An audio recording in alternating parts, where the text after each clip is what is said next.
오늘은요, 맥주 감사주일이니까 이 절기에 이 의미를 되새기면서 하나님께 영광 돌리기 원합니다. 자, 오늘 제목이요, 따라합시다. 긍휼함의 은혜를 누려가라. 이 긍휼이라는 말은 상대를 바라볼 때 안쓰럽게 바라보는 것, 그런 개념으로 이해가 됩니다만, 이걸 이제 적극적인 모습으로 전환을 시키면 애틋한 마음으로 바라보는 것, 관심을 집중해서 바라보는, 그게 긍휼입니다. 나보다 비교할 수 없을 만큼 높은 분이 나를 바라볼 때 그렇게 관심을 가지고 늘 애틋하게 바라본다면 그거는 복된 거지요. 누가요? 우리는 하나님으로부터 늘 긍휼함의 은혜를 받는 대상임을 믿습니다. 하나님이 계시기에 우리가 사는 거예요. 자, 여기 우선 본문을 보면요, 예수님의 공생의 사역에서 제1차 갈리 사역을 마치시고 6월절의 명절인 6월절을 기해서 제자들과 함께 예루살렘을 방문했을 때 일이다 그랬어요. 예수님께서 그 공생의 사역을 보낼 때에 예루살렘을 몇 번 방문하시게 되는데요. 오늘 본문은 두 번째로 방문하는 때에 일어난 일입니다. 그러니까 서기 27년이 공생의 시작이고요. 오늘 지금 본문에 나오는 사건은 서기 28년 한 4월쯤 몇 명의 제자들, 이때는 그 대표적인 예가 이제 베드로, 야고보, 요한, 그다음에 이제 세리, 마태 정도, 그 몇 사람이 형성되어 있는 이때입니다. 그들과 함께 이제 예루살렘이, 유대인들은 이제 6월절 명절이면 의례적으로 예루살렘의 순례길을 떠나는 그런 상황이니까 아마 그렇게 보면 되겠죠. 그렇게 이제 올라와서 있을 때 일어난 일입니다. 이때 주님이 제자들과 함께 오늘 본문에 보면 베데스다라고 하는 연못을 방문합니다. 근데 우연히 관광 삼아 들렸던 방문은 아니었고 주님께서 목적을 가지시고 그곳을 방문하셨음을 보게 됩니다. 그 베데스다가 어디냐면 감난산에서 예루살렘 도성으로 들어가는 첫 번째 문이 소위 말하는 주통로입니다. 그리고 이제 조금 가운데 골든 게이트라고 해서 황금문이 있고요. 이쪽으로 이제 던 게이트라고 해서 각종 오물을 맺거든요. 그 양의 문 곁에 보면 그 유명한 예수님께서 마지막 빌라도 총독으로부터 사형 언도를 받았던 그 빌라도 법정이 바로 안토니아 요새인데요. 양의 문 바로 옆에 있어요. 이 안토니아 요새하고 이쪽에 있는 예루살렘 성전 자리하고 가깝게 되어 있고요. 마치 삼각형처럼 바로 옆에 붙어 있는 하나가 바로 베데스다라고 하는 연못이에요. 베데스다. 이 베데스다라고 하는 말 뜻은 자비의 집이다 이런 의미가 붙긴 합니다만, 그곳에는 이제 놀랍게도 그 예루살렘 지역이 상당히 높거든요. 그곳에 샘이 하나 있어요. 어떤 샘이냐? 분천입니다. 지하 수맥이 흐르다가 한 번씩 이렇게 불쑥불쑥해서 물이 솟아오르는 분천이에요. 가나안 땅에서 물은 참 놀라운 것이죠. 그 사람들이 그곳에 가야 돼. 수많은 사람들이 모여들었는데 어떤 소문이 났느냐 하면 저 물은 그냥 솟아오르는 게 아니고 이따금씩 한 번씩 천사가 와서 저 물을 이렇게 솟아나게 하는 거다.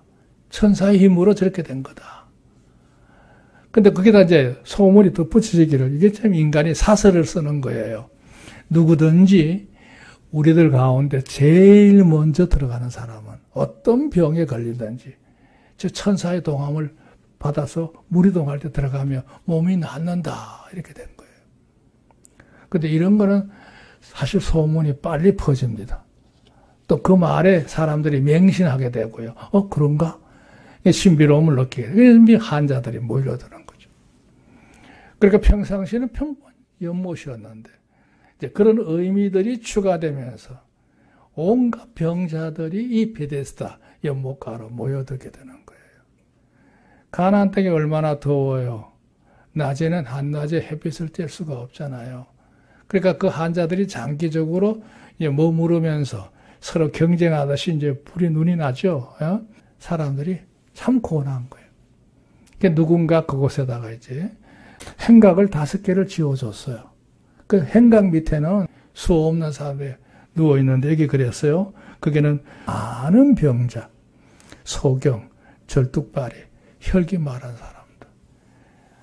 한 가지 공통점은 이 병자들은 한결같이 현대의학으로도 쉽게 고칠 수 없는 불치의 병들이에요. 뭐 당시로 상황을 볼 때는 절망적인 상태라고 볼 수 있죠. 그들이 때를 지어서 행각마다 가득히 빈틈없이 누워있는 이런 현장. 자, 문제는 오늘 여기 일대지에 그런 얘기를 했어요. 예수님께서 이때 여기 방문했을 때에 한 사람을 유심히 봤어요.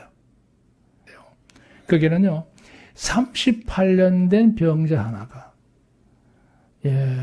거동이 불편한 가운데 누워 있었어요. 38년. 여기는 이렇게만 설명해 놨기 때문에 이게 선천적인 병인지, 아니면 살다가 어느 때에 일어난 병인지, 나이가 어느 정도 될지 궁금한 점이 많아요. 그 분명한 거는 뒤에 있는 사건에 주님의 말씀하신 내용을 이렇게 추상해 볼 때 이거는 선천적인 병이 아니라 하나님의 노여움으로 받아서 고생하고 있는 환자라고 보는 게 좋을 것 같아요. 왜냐하면 뒤에 주님이 그런 얘기를 하셨거든. 그건 좀 이따 다시 언급할게요. 자, 그래서 이제 이 38년 된 병자를 봤습니다. 제가 한번 생각을 해봤어요. 20대의 중대한 어떤 허물이나 실수로 인해서 이 병에 걸렸다면 38년을 더하면 적어도 60대가 되겠죠, 나이가. 근데 뭐 20대에 그렇게 중대한 범죄를 할 만한 일이 있을까요? 조금 더 잡아서 한 30을 봅시다. 어느 정도 가능성이 있겠죠. 그럼 이 사람은 70대 정도 된다는 얘기예요. 나이가 뭐 별스럽게 계산할 필요는 없는데 추정이에요. 아니면 더 될 수도 있고요. 그러면 인생의 삶을 한창 이제 꿈을 꾸면서 시작했다가 삶의 전체가 말이죠. 기울어지고 암울한 상태에 있는 환자지요. 그 주님이 보시고 그랬어요. 병이 벌써 오랜 줄 아시고 단박에 알아보셨죠. 주님이 그 환자에게 물으시는 장면이에요. 내가 낫고자 하느냐 그랬어요. 여기 이게 일대제 재미있는 말이 있는데요. 이 38년 된 이 병자, 그동안 그 오랜 세월 동안 고칠 수 없는 이 고통스러운 질병으로 인해서 누워있는 상태가 되니까 정말 얼마나 인생이 절망적이에요. 말할 수 없죠. 따져보세요. 38년 짧은 세월 아니잖아요. 아니에요. 참 긴 세월이거든요. 요즘 같은 장수시대에도 한 40년의 세월은 우리 인생의 절반이라고 할 수 있잖아요. 긴 세월입니다. 처음에는 그가 가정도 이루게 되고 이런저런 꿈을 꾸면서 사업도 시작했을 거고 온갖 많은 것들에 대한 관심을 가졌겠지만 느닷없이 그런 중병에 걸리고 나니까 처음에는 가족들이 안타까우면서 발을 구르면서 도와주고 어쩌가든 위로하고 힘을 내라고 격려도 하고 이렇게 했을 거라 아니에요. 또 가까운 친구들은 한 번씩 방문해서 꽃도 사오게 되고 음식도 사오고 뭐 이랬을 거란 말이에요. 근데 지금 이 상황은 어떨까요? 이 사람 주변에 아무도 없어. 그랬잖아요, 본인이. 나를 도와줄 자가 하나도 없다 그랬어요. 가족도 다 떠났고 가까운 자도 다 떠난 거예요. 친구도 없고 그냥 노숙인과 다름없는 삶을 지금 살고 있는 모습이 이런 모습이에요. 그런데 이 사람이 이제 더 안타까운 일은 뭐냐 하면 가나안 땅이 그냥 땅이 아니잖아요. 전능하신 하나님을 섬기는 선민의 나라가 아닙니까? 근데 이 사람은 지금 뭘 바라고 있느냐? 천사가 와서 물을 흔들어 줄 때 어찌하든지 다른 사람보다 먼저 뛰어들어가서 1등 해가지고 내 몸이 나았으면 좋겠다고 하는 여망을 가지고 하염없이 기다리고 있는 모습이에요. 이걸 뭐라고 해야 될까? 제가 묵상을 하면서 이렇게 제목을 잡은 거예요. 이 사람은 요행을 기다리는 병인이다. 제가 이게 남 얘기하는 거 아니에요. 지금 얘기하고 있는 거는 우리 얘기를 하고 있는 거죠. 이 세상에서 제일 불쌍한 사람이 누구냐? 오랫동안 병으로 몸이 약해서 누워있는 자가 아닙니다. 진짜 불쌍한 사람은 누구냐? 요행을 바라면서 하염없이 아무런 대책도 없이 마냥 세월을 보내고 있는 사람이 그 제일 불쌍한 사람이에요. 아니 적어도 가까이 바로 옆에 베데스다 연못 앞에 불과 뭐 한 40-50m 앞에 예루살렘 성전이 있어요. 그곳에 가서 기도할 수 있는 상황이기도 하잖아요. 근데 왜 베데스다 연못가에 거기서 좀 누워서 그 물의 요행을 기다리고 있냐 말이에요. 그것도 무슨 하나님의 선언한 약속도 아니고 인간들이 만들어낸 그 가설 위에 그걸 맹신하고 하염없이 기다리고 있는 거. 제가 목회적인 관점에서 바라볼 때 제일 답답한 사람은 뭐냐? 스스로 노력하지 않고 그냥 잘 되기만을 그냥 마냥 바라면서 헛된 꿈을 꾸고 있는 사람들. 자기 노력이 없는 거예요. 그런 사람들 가끔 보게 되거든요. 그 답답해요. 적어도 신앙적인 노력을 기울이는 것이 중요하잖아요. 중요해요. 사랑하는 여러분, 이 교회를 통해서 여러분의 가정의 처소를 통해서 기도는 어디든지 지속적으로 간절한 마음으로 늘 주 앞에 바로 서면 하나님의 응답의 역사는 이루어질 줄로 믿습니다. 그러니까 이 38년 된 병자를 한번 생각해 보자고요. 거기 누워있을 이유가 없어요.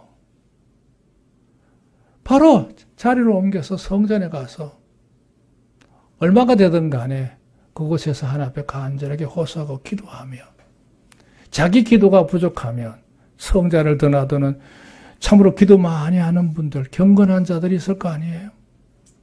그들의 합력한 기도의 은혜를 덧입을 수 있기도 할 텐데 그러지 못하는 것.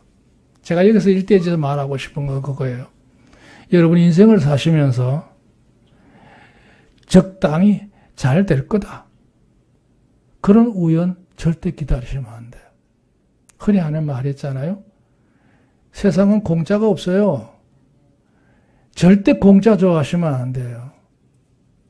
내가 정당하게 수고하고 노력해서 참으로 애써서 피땀 흘려서 가지는 그 소득이 진실한 가치가 있는 거지.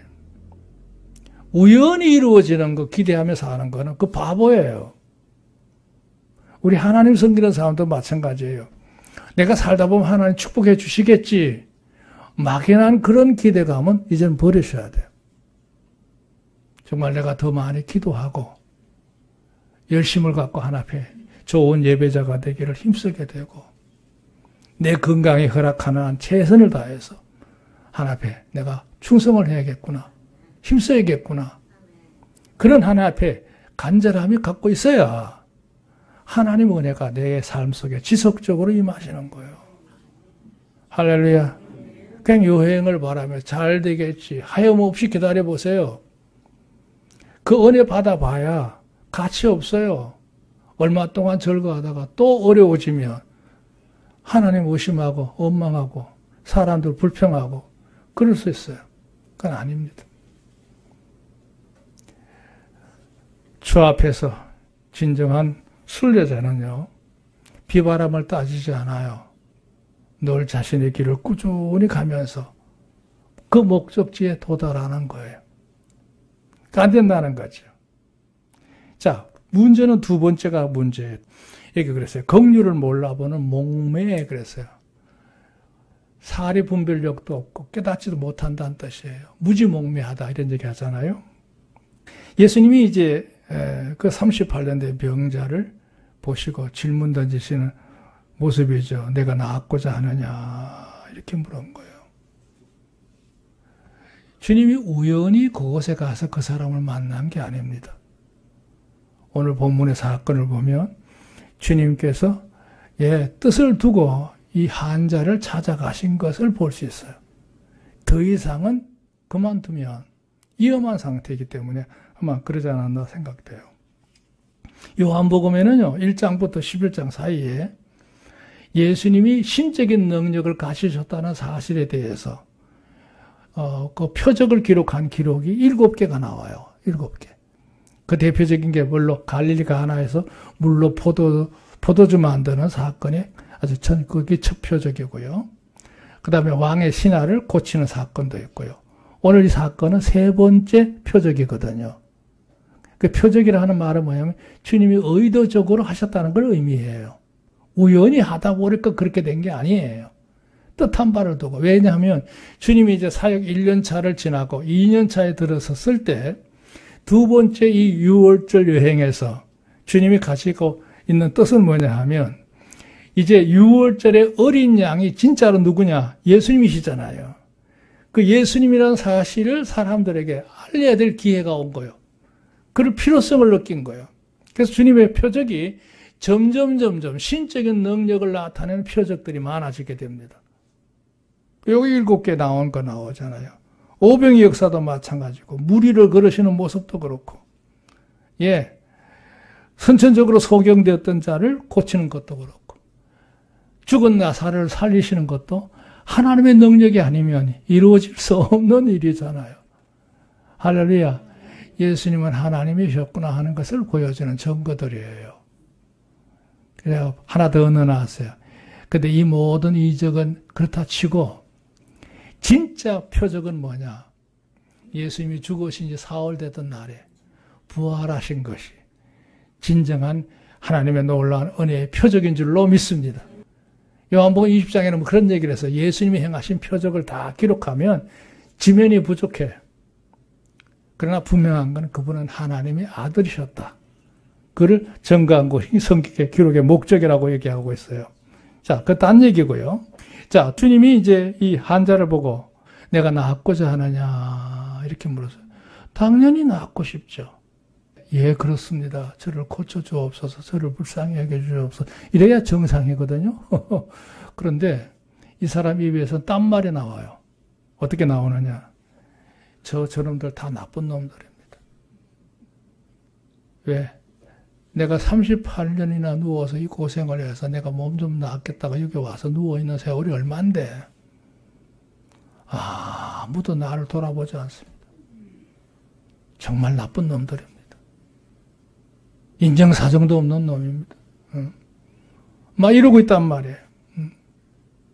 그러니까 거기에는 가족도 포함되어 있고 주변에 있는 사람도 다 은수고 말이죠. 이런 상황인 거죠. 예. 그가 말하기를 내가 물 이동할 때 저 물에 넣어줄 사람 하나가 없습니다. 원망에 가득한 말이에요. 불평불만이에요. 근데 지금 누가 진짜로 와 있어요? 예수님이 자신 눈앞에 와 있잖아요. 정말 그를 고쳐줄 사람, 그를 도와줄 이가 지금 눈앞에 있는데 그는 뭐도 못하고 모든 관심이 사람들 향해서 있다는 게 참 문제예요. 우리가요, 세상을 살 때, 내 자신을 볼 수 없고, 하나님과 못 보게 되면, 모든 게 다 불만사항입니다. 불만사항이에요. 누구 핑계댈 거 없어요. 여기 그랬잖아요. 이 병인은 자신이 불행하게 된 모든 원인을 자신에게서 찾지 않았어요. 다 주변이야. 가족도 그렇고, 형제도 그렇고, 친구도 그렇고, 여기 있는 모든 놈들도 다 마찬가지고. 여러분 얘기하는 거 아니에요. 미안합니다. 예. 거기 있는 사람들 다 못마땅한 거예요.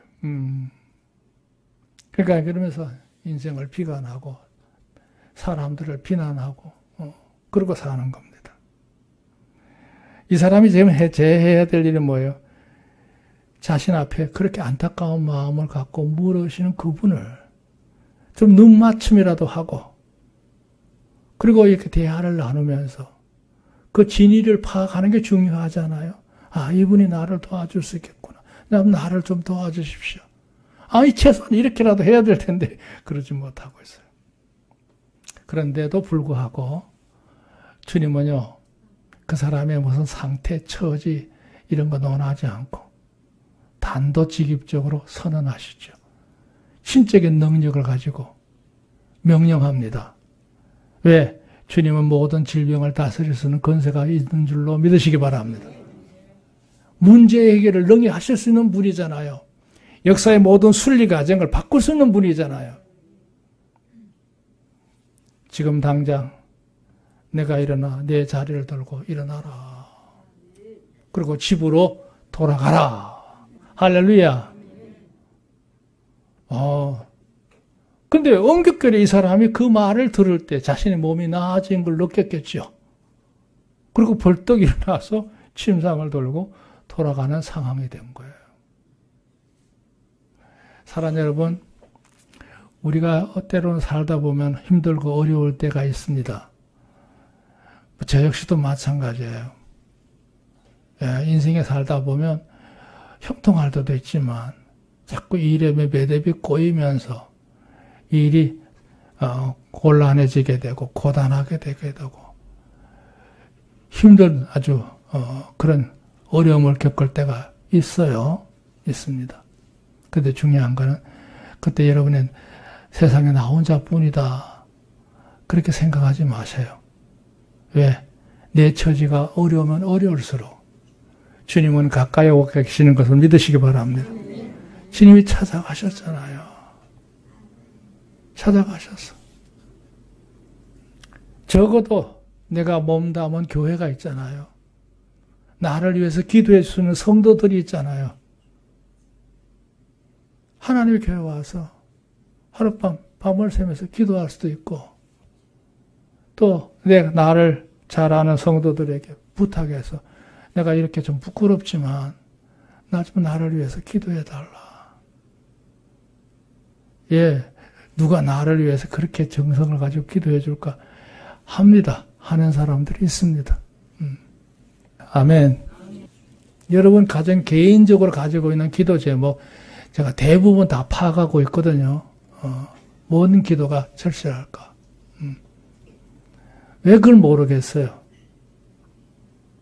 40년이 넘게 여러분을 보고 있는데요. 그렇게 해서 내 가까이 오신 주님을 여러분 진정 마음으로 초청을 해서 주님 앞에 고백하시고 문제들 해결해 나가시기를 주님을 축원합니다. 주님의 은혜가 내게 가까이 늘 임하는 걸 모르고 그냥 깝깝하게 그냥 하염없이 사는 거 그게 능사가 아니에요. 능사가 아니에요. 절대 안 됩니다. 그대로 됐죠. 자, 여기까지 그렇다 쳐. 진짜는 3번이에요. 그렇게 해서 이 사람이 이제 그날 그렇게 오랫동안 누워있던 병자리를 틀고 깔고 누웠던 그 모든 친구들을 챙겼겠죠. 그러고는 이제 들고 좋아서 집으로 갑니다. 근데 하필이면 그날이 무슨 날이냐? 안식일이었어.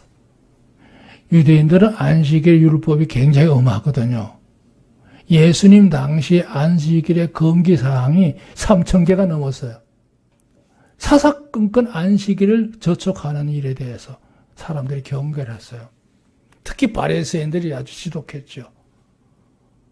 그런데 이 사람이 지금 친구를 들고 집으로 가고 있는 거예요. 심지어 어떤 거냐면요. 단추가요. 옷에 단추를 달잖아요. 안식일 날은 단추가 4개 있는 거 이상 입으면 안 돼. 그 단추를 노동으로 생각한 거예요. 하루 걸어 다니는 거리도 제한되어 있어. 그런데 이 한자가 친구를 들고 가고 있으니 뭐 단방 눈에 띄죠. 너 지금 오늘 무슨 날인지 모르냐 말이에요. 공통된 사회에서 돌출 행동을 한 거예요, 지금. 절대 일어날 수 없어요. 이스라엘 한번 가보세요. 예루살렘에 가면 어느 동네 마찬가지입니다.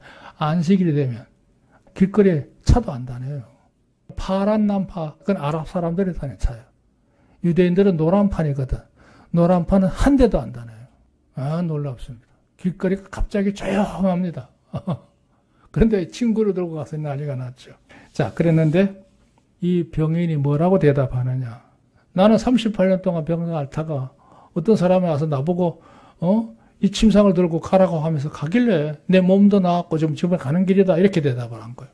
도대체 어떤 놈이 그렇게 시켰냐? 누구냐? 이렇게 물은 거예요. 그런데 이 병인이 뭐라고 하나 대답을 보세요. 이게 핑계가 아닙니다. 사실이에요.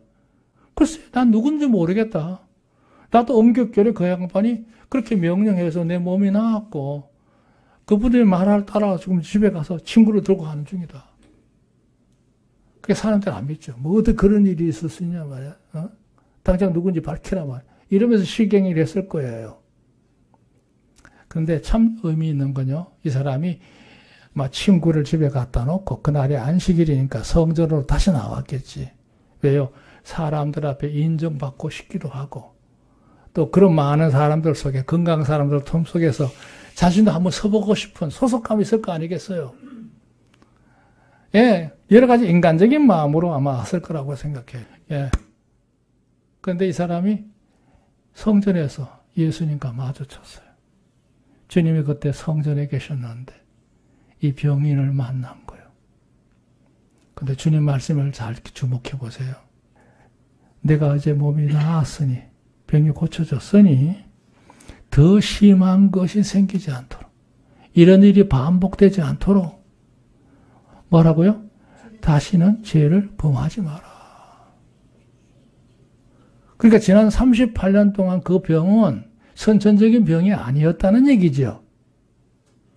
잘못 살았기 때문에 하나님으로 매를 맞은 거예요. 매를 맞아서. 그래서 형편이 안 좋아진 거예요. 그 이제 그걸 주님의 긍휼함을 덧입어서 나은 은혜를 입었으니 남은 여생 하나 앞에 바로 살아라. 건강하게 살아야 되지 않겠느냐? 복되게 살아야 되지 않겠느냐? 이렇게 주님이 권면하신 거예요. 그러고 나서 주목했는데 이 사람은 주님으로 그때서야 안 거예요. 그때서. 그럼 이 사람 그때 어떻게 해요? 주님이셨군요. 소문은 들었을 거 아니에요. 그러면 주님을 영접하고 섬기는 자가 되든지 따라다니는 자가 되든지 해야 될 거 아니에요. 가만히 있기라도 하지. 이 사람이 돌변합니다. 자기들을 힐난하고 공격했던 그 사람들에게 가서 내가 안식일을 범한 건 내 뜻이 아니었다. 저 나사렛 예수가 나를 시켰기 때문에 내가 한 거다. 고발자가 된 겁니다.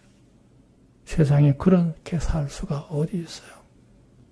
우리가요 세상을 살다 보면 그런 일이 많아요. 무슨 얘기냐.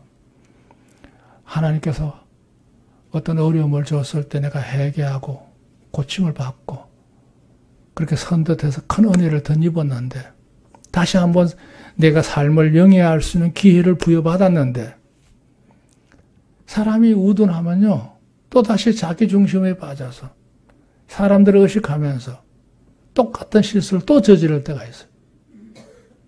절대 그렇게 되지 않아야 될 줄로 믿습니다. 제가 오늘 이렇게 장황하게 설명한 이유는 이거예요. 자, 이 사람에게 있어서 제일 문제가 뭐냐 이거 제일 문제가. 그 문제 진단하는 키워드가 뭐냐 이거예요. 키워드가. 다른 거 아닙니다. 이 사람 마음속에 없는 게 하나 있어요. 고마운 마음이 없어. 진정한 감사가 없어. 감사하고. 제가 오늘 맥주전을 맞이하면서 우리 교우님들에게 부탁하는 말은 그거예요. 그냥 내 판단, 내 경험, 내 주변 인간관계 이것 갖고 나 인생 넉넉하게 살 수 있어. 아닙니다. 날마다 우리를 살피시는 하나님의 눈길과 손길 안에서 그 은혜를 누리고 살아야 여러분 인생 여정이 아름다울 줄로 믿습니다. 우리가 지난 상반기 6개월 동안 살아온 세월 생각해 보세요. 저절로 되는 거 아니거든요. 하나님이 함께 하셨던 역사가 있겠게 오늘 우리가 있음을 믿으시기 바랍니다. 그래서 우리가 이 맥주절은요, 하나님께서 우리에게 때를 따라 일용할 양식을 위해서 많은 것들을 베푸시잖아요. 우리에게 늘 채우시는 하나님, 그 은혜를 누리고 사는 거거든요. 제가 하려고 전에 말하고는 중요한 요즘이 이거예요. 여러분 삶 속에 늘 감사함이 온전히 이루어질 줄로 믿습니다. 자, 결론적으로 이념을 보겠어요. 감사는 사람이 저마다 가지는 고상한 인격에서 그 인격이 시작되는 시작점이고요. 그것이 끝맺음을 할 때 열매고요. 그 정도가 얼마나 정도 되는 실력을 나타내는 척도가 바로 감사입니다. 감사하는 태도에 있다는 뜻이에요. 그 감사하는 걸 보면 인간관계나 하나님 관계에서 얼마나 제대로 사는가 하는 걸 알 수가 있어요. 참 중요합니다. 이쪽에 간주에 보면 재미있는 말을 쓰였어요. 말만으로 하는 감사는 믿을 만한 것이 못된다. 진정에서 우러나는 감사는 아름다운 음향을 전한다. 그러나 행동으로 감사를 나타내라 그랬어요. 자, 그래서인가 하나님의 사람들은 모든 것을 위하여 기도하되 모든 것을 위하여 감사하는 마음을 늘 가지고 사는 특징이 있음을 믿으시기 바랍니다. 사실 우리는 우리들의 삶에서 만족과 행복을 가장 빠르게 찾아 안정시키는 비결. 우리가 인생을 살 때요, 제일 잘 사는 비결은 다른 거 없어요.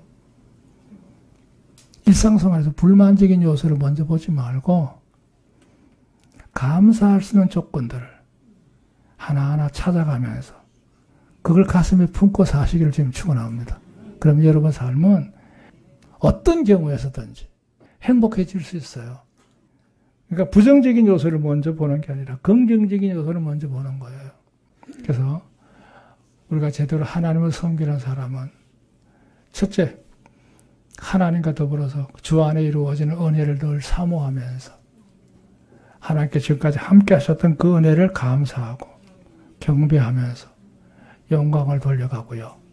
두 번째, 여러분 주변에 있는 모든 사람이 원망의 대상이 아니라 고마움의 대상에 대해서 더 아껴주시고 사랑하고 협력하고 나누는 일에 아름다운 친밀함이 온전히 이루어지시기를 주님으로 축원합니다.